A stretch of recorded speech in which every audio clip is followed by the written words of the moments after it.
बिस्मिल्लाहिर्रहमानिर्रहीम। अस्सलाम वालेकुम नाज़रीन, मैं हूं आपकी मेज़बान डॉक्टर मुक़द्दस मलिक, आपके अपने प्रोग्राम आपकी बात आपके साथ में। आज हम मौजूद हैं मंडी बहाउद्दीन के इलाका कादराबाद में, और कादराबाद एक ऐसा इलाका है जिसको पहले टाउन और टाउन कमेटी का दर्जा दिया गया, लेकिन दोबारा से इसको यूसी में चेंज कर दिया गया। आज हमारे साथ जो शख्सियत मौजूद हैं किसी तारफ़ के मोहताज नहीं, सदात ख़ानदान से आपका तल्लुक़ है। और आप जानते हैं कि सदात ख़ानदान या सैयद जो बरादरी होती है, सैयद ख़ानदान जो होता है, उसका नबी पाक की हदीस के मुताबिक भी उनका एहतराम हम सब पर वाजिब है, बींग अ मुस्लिम। आज हमारे साथ जो शख्सियत मौजूद हैं सैयद वसी हैदर जैदी उनका नाम है। और अगर हम बात करें उनके ख़ानदान की हिस्ट्री की, तो उनके फोर फादर सैयद तसद्दुक़ हुसैन जैदी जो हैं वो कादराबाद के चेयरमैन रहे और यूसी के चेयरमैन रहे। इसी तरह से उनके जो अंकल हैं सैयद सफदर अब्बास जैदी, वो वज़ीर ममलिकत हैं, साबिक वज़ीर ममलिकत हैं। सियासत में उनका एक बहुत बड़ा नाम और एफिलेशन और मोहब्बत ग्रुपबंदी पाकिस्तान पीपल्स पार्टी के साथ है, और पाकिस्तान पीपल्स पार्टी के साथ ही आइंदा रहने के अमकान भी हैं, क्योंकि शहदा की जो ये पार्टी है उसके साथ इनका एक डीपेस्ट लिंक है। उनके जो वालिद हैं सैयद सकलैन जाफ़र जैदी साहब, वो बैंकर थे और बैंकर ही रिटायर्ड हुए। तो आइए नाजरीन, आपकी मुलाकात सैयद वसी साहब से करवाते हैं और उनसे पूछते हैं कि आजकल की सिचुएशन पर वो अपनी क्या राय देते हैं। अस्सलाम वालेकुम जी। वालेकुम सलाम। कैसे हैं आप? जी अल्हम्दुलिल्लाह। जी अल्हम्दुलिल्लाह, बिल्कुल। सर, सबसे पहला मेरा आपसे सवाल ये है कि आपकी ख़ानदानी हिस्ट्री, सदात ख़ानदान का होना भी एक काबिल एहतराम, काबिल इज़्ज़त, और सियासत में भी आपके ख़ानदान का एक नाम। आपने अपने आबा-ओ-अजदाद की ज़िंदगी से क्या सीखा? बिस्मिल्लाहिर्रहमानिर्रहीम। सबसे पहले मैं आपका बहुत ज़्यादा मशकूर हूँ, आपका और आपकी पूरी टीम का, कि आप तशरीफ़ लाए। जहाँ तक जी हमारी फैमिली का ताल्लुक़ है, जैसे आपने पहले बताया है कि ये एक बड़ी पुरानी हमारी फैमिली है, सियासी ख़ानदान है अल्हम्दुलिल्लाह। और उसमें ये है कि हमारे बुज़ुर्गों ने सियासत आज से नहीं बल्कि 4th जनरेशन है हम आज उनकी। और मेरे जो परदादा थे, फोर फादर सैयद तसद्दुक़ हुसैन जैदी, वो chairman UC first time partition से पहले भी बने और पार्टीशन के बाद भी बने। तो अल्लाह का शुक्र है जी, बस ये इनहेरिडिटी चल रही है, ये जज्बा उन्होंने ही हमें हमारे खून में शामिल है, और इंशाल्लाह हम इसको लेकर आगे चल रहे हैं, कोशिश कर रहे हैं कि बस अवाम के साथ ही रहें और अवाम के अंदर ही रहें। बिल्कुल सही। सर, सियासत एक डिफ़िकल्ट टास्क है, और सियासत में अवामुन्नास की एक्सपेक्टेशन पर पूरा उतरना, इट्स अ हाईली डिफ़िकल्ट। कभी भी उनको कभी नाराज़गी, कभी गुस्सा, कभी प्यार, ये सारी फीलिंग्स एक साथ डिफरेंट पैटर्न से आ जाती हैं। आपने जब सियासत ज्वाइन की तो आपने अपनी विरासत को सस्टेन रखा, या सियासत जो है आपने इसलिए ज्वाइन की कि आप सियासत को लाइक करते थे? देखिए जी, बेसिकली मैं अपनी जहाँ तक बात करूँ, मैं तो एक बड़ा छोटा सा पॉलिटिकल वर्कर हूँ। और हम जब छोटे थे हमने शुरू से ही अपनी फैमिली को इन्वॉल्व देखा सियासत में, और हमारा बेसिकली जो घराना है वो यही है, शुरू से ही हम देख रहे हैं। 4th जनरेशन इस सेंस में ही बनती है कि जब हम छोटे छोटे थे तो हमारे जो इलाके के लोग थे हमारे पास आते थे, मेरे दादा के पास आते थे। इसी तरह जिस तरह आपने हमारे जो रूह रवां थे फैमिली के सैयद सफदर अब्बास जैदी, अल्लाह ताला ने उनके बहुत ज़्यादा उनको इज़्ज़त दी, अल्लाह ताला उनके दर्जात बुलंद करे। वो 2 दफ़ा प्रेसिडेंट रहे हैं 2 बैंकों के। उसके बाद फिर मोहतरमा शहीद जमहूरियत बेनज़ीर भुट्टो ने बड़ी मेहरबानी की, उनको वज़ीर ममलिकत का दर्जा दिया, और वो बोर्ड ऑफ इन्वेस्टमेंट के चेयरमैन हैं। तो उससे ऑनवर्ड्स फिर जब वो बोर्ड ऑफ इन्वेस्टमेंट के चेयरमैन बने हैं, तो लोगों को उन्होंने बहुत ज़्यादा इस पूरे मंडी बेसिकली वो बिलोंग करते थे बादशाहपुर से।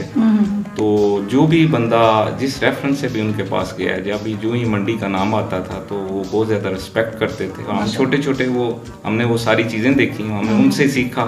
तो उन्होंने बहुत ज़्यादा लोगों को अकोमोडेट किया, स्पेशली बैंक फील्ड में। और अल्हम्दुलिल्लाह वो चीज़ हम उनको देख के आज हमारे अंदर वही जज्बा है। इसी तरह मेरे फादर जो हैं वो क्योंकि रिटायर्ड बैंकर हैं, और उन्होंने बड़ी टफ लाइफ गुजारी है, और उन्होंने अपना बैंक को भी संभाला और साथ वापस आके दायरे को संभाला, लोगों के मसाइल, खुशी गमी में उन्होंने भरपूर शिरकत की है। लिहाजा ये हम चीज़ें शुरू से देख रहे हैं, हम नए नवेले नहीं हैं। लोगों के पास पैसा आ जाता है और वो आजकल नई सियासत शुरू कर देते हैं। ये क्योंकि हमारे खून में शामिल है, और इंशाल्लाह हमारी कोशिश होती है कि हम इसको जारी रखेंगे इंशाल्लाह बेहतरीन तरीके से। बिल्कुल सही। 3.5 साल पहले तब्दीली का एक बहुत बड़ा नारा था, और काफ़ी लोग बह गए और पाकिस्तान पीपल्स पार्टी के एक नॉमिनी MNA जो हैं नज़र मोहम्मद गोंदल साहब, वो भी इस बहाव का शिकार हुए। क्या आपके ख़ानदान ने उस वक्त ये प्लान किया या आपके ज़रा बराबर भी आपके अंदर ये सोच डेवलप हुई कि हम भी तब्दीली का एक हिस्सा बने? लेकिन ये बड़ा मुश्किल सवाल है, लेकिन ये इस सवाल का जवाब वही देते हैं जिन पे वो गुजरी होती है। जी जी। और मैं समझता हूँ कि गोंदल साहब हमारे लिए बड़े रिस्पेक्टेबल हैं और मेरा बड़ा उनके साथ एक बड़ा अच्छा ताल्लुक है, हमारी फैमिली टर्म्स रहे हैं और अभी भी हैं, बड़ा रिगार्ड करते हैं। लेकिन जब उन्होंने पार्टी को बेसिकली अलविदा कहा और हमारे साथ कोई मुशावरत ऐसा नहीं हुई, लेकिन जब हमें पता चला तो बाद में हमारे पे बड़ा प्रेशर आया, उन्होंने बड़ा बाउंड किया कि आप मेहरबानी करें। तो हमने उनको बस उसी वक्त यही बताई कि आप हल्के की सियासत देख लें, इस हल्के में 2 ही फैमिलीज़ हैं कौमी असम्बली में शुरू से, एक बुसाल फैमिली है और एक आपकी फैमिली है। और एक टाइम वो था जब बुसाल फैमिली ने पीपल्स पार्टी में थे और हमने उनके साथ हमारे अच्छे टर्म्स थे। जो ही वो फैमिली पाकिस्तान पीपल्स पार्टी में उन्होंने शमूलियत की, हमने उनको वेलकम किया और हमने उनको वोट भी दिए और जितनी मेहनत हो सकती है हमने उनके साथ की।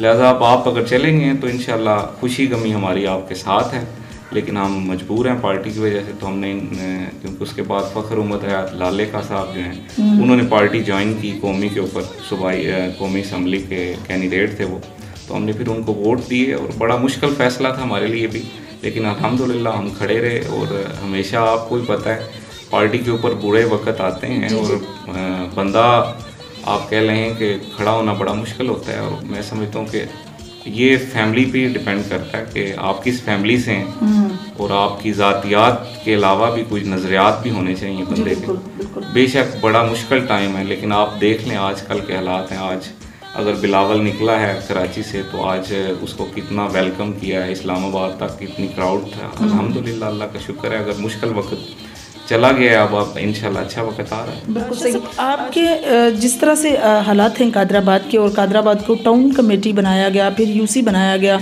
और चूंकि आपका ख़ानदान एक वसी ख़ानदान जिसने सियासत तब से की जब पार्टीशन से पहले आपके जो फोरफादर थे वो चेयरमैन रहे, क्या राय देंगे इस बात पर कि टाउन कमेटी बनने से या यूसी में दोबारा चेंज होने से आवाम को क्या मुश्किलात का सामना? अवामी मुश्किलात तो आप कह लें कभी भी ख़त्म नहीं होंगी और कोशिश ही होती है। और वो हर कोई भी इलेक्टेबल्स हो, कोई भी MPA हो, MNA हो, उसकी कोशिश होती है कि अवामी मुश्किलात कम हो।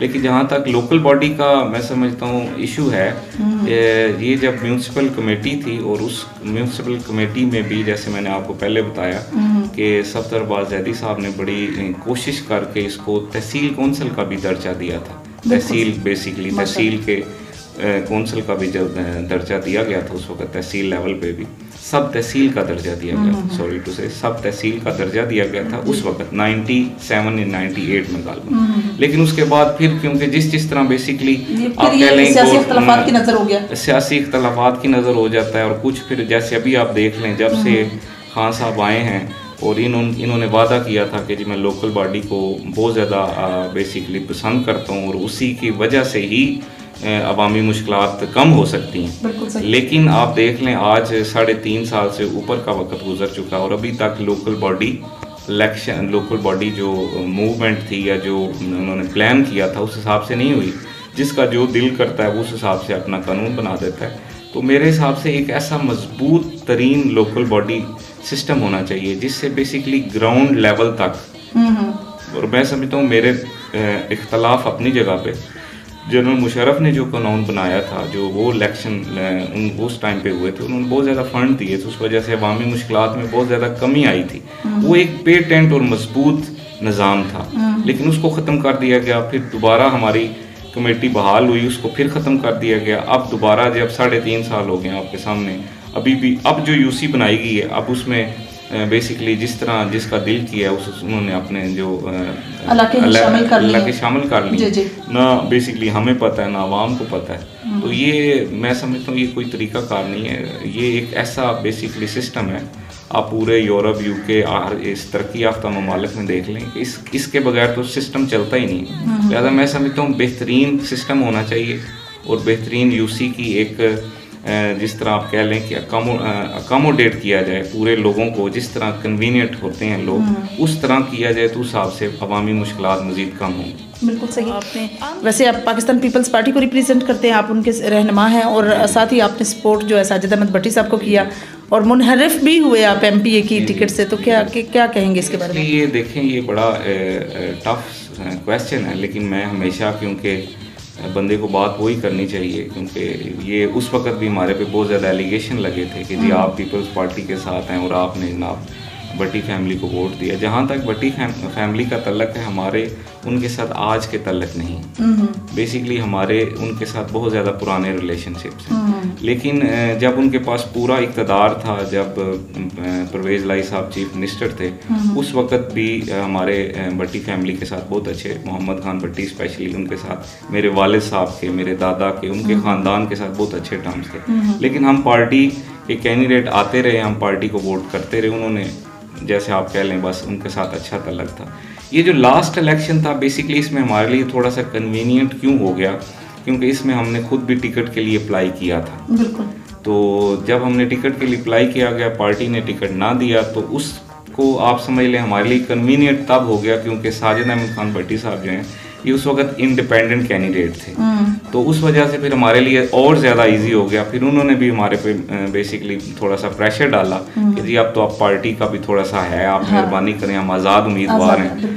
तो लिहाजा ये है कि वो फिर हमने फैमिली के साथ आपस में दोस्त अहबाब के साथ मुशावरत की, तो उन्होंने फिर मिल के हमने यही फैसला किया कि जी ठीक है, जो और दूसरी बात कि जो हल्के के लिए बेहतर हो, जो आवाम के लिए बेहतर हो, जहाँ बेसिकली आवाम की जो बंदा खिदमत करे या बेहतर करे, बेहतर से बेहतर करे, तो उसको थोड़ा सा आपको अकोमोडेट करना चाहिए। तो लिहाजा हमने उस हिसाब से फिर उनको सपोर्ट किया था और अभी भी अल्हम्दुलिल्लाह हमारे उनके साथ अच्छे टर्म्स चल रहे जाते हैं। तो आप क्या as a chairman election contest करेंगे? देखिए, ये सवाल आपने बड़ा अच्छा किया है, इस पे हमारी मुशावरत चल रही है और बाकी अभी तो ये फ़िलहाल जो आजकल हालात बने हुए हैं ये को पता लगेंगे, उसके बाद ही को पता लगेगा आया लोकल बॉडी। लेकिन जब भी हुआ इंशाल्लाह हम मुशावरत के साथ अपने दोस्त अहबाब जो हमारे पे मेहरबानी करते हैं शुरू से और जिनके साथ हमारे ख़ानदानी टर्म्स चल रहे हैं और बाकी जो बाद में हमारे साथ लगे, इंशाल्लाह हम उनके साथ मुशावरत के बाद एक मजबूत पैनल लेके आएंगे और इंशाल्लाह कॉन्टेस्ट करेंगे, ज़रूर करेंगे। लास्ट में आप मुल्क की सिचुएशन को देखते हुए और स्पेशली यूथ की कारकर्दगी को देखते हुए और अपने जितने भी आपके यहाँ के वोटर हैं, सपोर्टर हैं, आपके साथ सपोर्ट करने वाले हैं या ग्रुप बंदी में हैं, ऐसे लोगों को क्या पैगाम देंगे? जी देखिए जी, जहाँ तक स्पोर्ट्स इवेंट्स या एजुकेशन के हवाले से या जो यूथ है, मैं उनको यही मैसेज दूंगा क्योंकि हम एक पॉलिटिकल वर्कर हैं जी। और एजुकेशन बहुत ज़्यादा ज़रूरी है और एजुकेशन के बगैर बंदा बेसिकली कुछ भी नहीं है। तो आप अपनी एजुकेशन पे फोकस करें और जहाँ तक खेल एक बुनियादी बेसिकली ज़रूरत है इंसान को और खेल कोई भी आप खेलें वो आपके लिए बेहतर है। तो ये है कि एजुकेशन और जो खेल है इसका बेसिकली कंपैरिजन आप करें तो दोनों एक दूसरे के साथ जुड़े हुए हैं। तो एक्टिविटी कोई भी हो अच्छी होनी चाहिए, पॉजिटिव होनी चाहिए और बाकी हमेशा मैं यही कहता हूँ कि अपनी जो बेसिकली थिंकिंग है आप उसको पॉजिटिव रखें।